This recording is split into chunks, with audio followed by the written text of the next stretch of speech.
Without further ado, I'm going to introduce Director Piccola, whose background in social work and collaborative leadership style have garnered respect among all her staff in the Rhode Island community.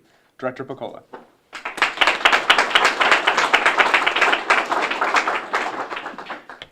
Just trying to think of something different to say.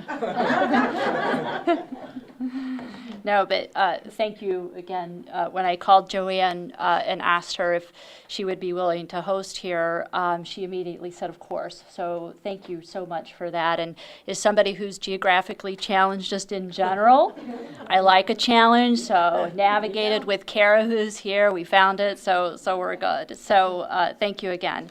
I know that a lot of our youth participated in your programming and at other Youth Works 411 centers around the state, and I know that our collaboration is just going to continue to grow as youth who extend their care are working on building their education and employment skills. I also want to take a minute to acknowledge and thank all the stakeholders that have advocated for our 18 to 21-year-olds to have the stability and support as they enter adulthood.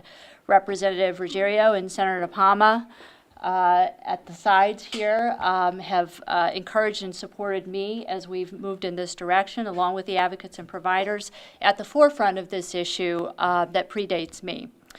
Over the summer and into the fall, Rep. Rosario and Senator Palma convened us back together for a series of meetings to talk a little bit more about our ideas about ways in which the state can better serve youth transitioning from foster care to adulthood. In the family court, I saw Sharon O'Keefe somewhere. Representing the family court, was instrumental in drafting revisions to the existing state statutes. The governor and Secretary Bean have lent their unwavering support to the department as we've worked to conduct our own analysis and assessment about our organizational capacity to make sure that we have the resources in place to extend care. When I arrived in Rhode Island a year ago, I can't believe it's been a year. It's just gone by so fast. A tough year, but a year nevertheless. One of the first things I noted was that we had kids exiting from care when they turned 18, even if they were still in high school. This wasn't acceptable to me. All of our youth deserve every opportunity to be successful while they're with us. So we changed our practice immediately. If a youth is still in high school or working on a GED today, they remain in care until they're finished. With the governor's commitment to address this need in the FY19 budget and our elected officials' plans to pass a Voluntary Extension of Care Act, youth will have this stability and support through the many trials and tribulations that they face in their late teens and into their 20s.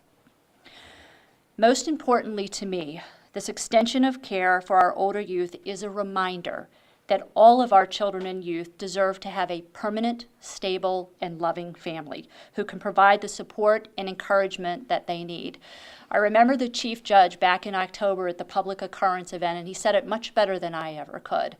There are things that happen in a family that you simply cannot replicate in an institution.